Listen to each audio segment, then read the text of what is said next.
Сооротуучу Кудай. 22 март.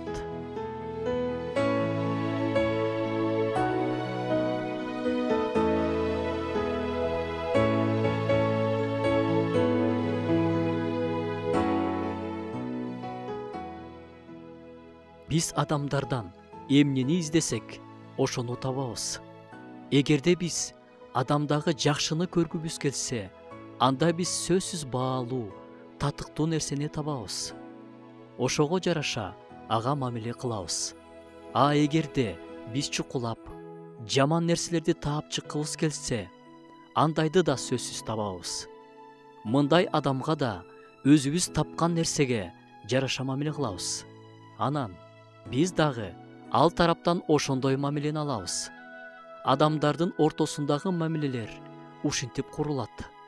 Бири жакшы мамиле кылат да, жакшы мамиле алат. Бири жаман мамиле кылат, ошондой эле жаман мамилени жооп кылып алат. А Кудайдын сөзү эмне дейт? Кудайдын сөзү жакыныңды сүй дейт. Балким мамиле түзөрдүн алдында ушул аяттын негизинде жакынымдын жакшысын чыгарып, ал үчүн да Ыйса айкашкан жыгачка керилгенин эстеп, Кудайдын алдында канчалык баалуу экенин эстеп койсок сонун болот. Ошондо адамдар менен болгон мамилебиз Кудайга жаккан деңгээлде болот.